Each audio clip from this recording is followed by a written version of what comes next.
The sun comes up on a not very happy community. Well, many of us are delighted that we've been able to stop, for the time being, the scuttling of the Adelaide as a dive site out there, just off our beach.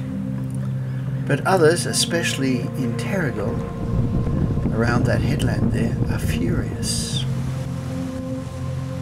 Why have we done this? Why don't we see the benefits to the economy? Divers from around the world converging on this wreck and on Avoca Beach. Firstly, look how close it's going to be. This means that it's us who are going to live in the shadow of this ship, not Terrigal. As I said in the first film, I fear our identity has been stolen. We're only 1.7 k's off the centre of the beach. Yeah. You know, we are the premier surfing beach on the New South Wales coast. We always have waves. We have the Longboard Association, the Women in the Waves Association, board rider clubs always stage their contests here because we always have good surf. So that's our strong identity, and one which the ship could overwrite. But is it an exaggerated fear? I went looking for an identity expert, a place brander, and I found Bradford Gorman, who used to be head of marketing for Apple in Canada and now works out of Sydney. I think Avoca does have an identity, and that identity is probably fairly well entrenched in the minds of people from this region. Avoca certainly has a reputation for its surf beach, and it has a reputation for being a place where Sydneysiders, I think, go to get away. So that's something which I think is fairly well ingrained. So we have this surfing identity, but now they want to impose this diving brand on us, even though, you know, we have no dive shops at all. Surfing and diving are two very different activities. Surfing is part of the Australian culture, which is completely indissociable from brand Australia. Yeah. And it's a fairly widely, positively viewed thing. Yeah. Diving, a little bit more mysterious, I think. So there is that question as well. So it seems that for a brand to be enhanced, there needs to be a natural fit between the place and the activity. Otherwise, it's like forcing on a shoe of the wrong size. And since we'll never be a dive community, we can't be. This boat is definitely the wrong-sized shoe. And a brand is a valuable thing? A brand is of value. A brand is your reputation. And it's no different whether you're a corporation or a place or a country. And indeed, a lot of effort gets spent these days in trying to brand a place.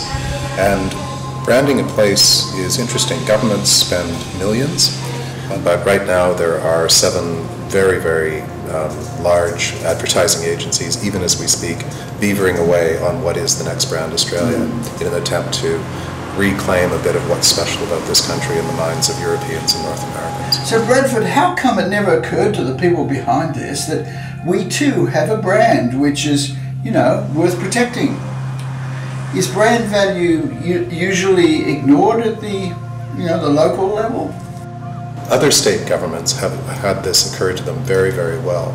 If you look at the Victorian campaign, where for about 5-6 years now, very consistent brand message, which is based on place, and not just the big places. There's a campaign for Melbourne, but the Victorian campaign concentrates on you'll love every piece of Victoria. And there's a real concentration on rural areas like Daylesford and getting people outside of the centre to actually visit the state. Queensland, quite frankly, does a very good job of it as well. In New South Wales, we don't do such a good job of it. We don't actually have a brand that celebrates place. We have a brand that celebrates Sydney. So it's something that we need to catch up on. But I actually think that places like Avoca, slightly undiscovered, a little bit off the beaten track, pristine, these are the things that people look for in a state brand. A brand image is very, very easy to tarnish and very, very hard to construct. Generally speaking, if something negative happens, it sticks in people's minds more than things that are positive. You know, if you look back at significant and sort of unpleasant events in Australian history, the Port Arthur massacre, these sorts of things, all of a sudden a place becomes associated with a thing, and the thing may not have anything to do with the character, but that is indelibly associated with it. Large cities, Paris, London, New York, where very terrible things happen, escape that in their branding because they're so large and so diverse. But places that are known for one or very, very simple sort of set of attributes can have their brands influenced very, very, very profoundly. That made me think of something that Neil brought up. Neil has surfed and fished here all his life at Avoca.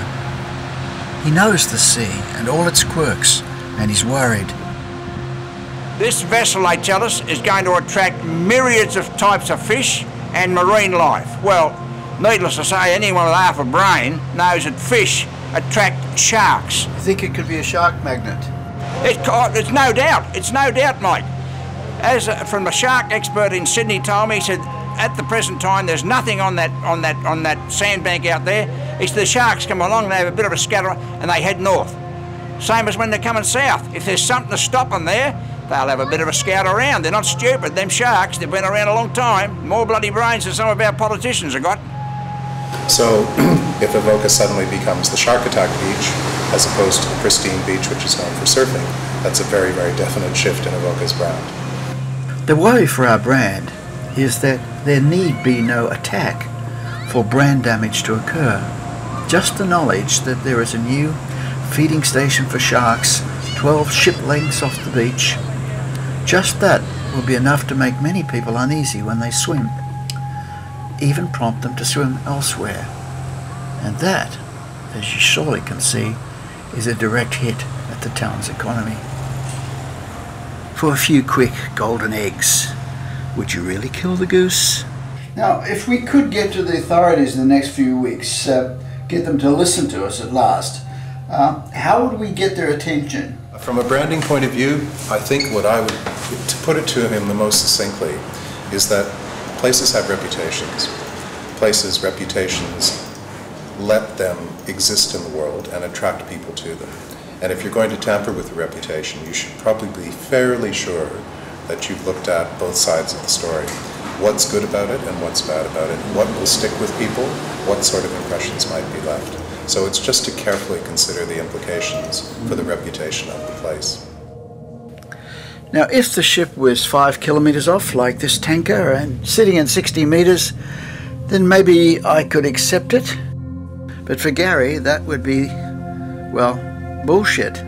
Now, if I was to dump a shopping trolley or a car wreck there, I'd be... Out in the lake there, yeah. Out in the lake there, I'd be condemned for being an idiot. Of course you would. But if I proposed to drop a 4,000 tonne ship, which is 4,000 cars in the middle of the ocean, am I not an idiot? Like, what's the deal with that? Like, can people not see that? Does the government not realise? And do they expect us not to ask questions on that? It's just so dumb.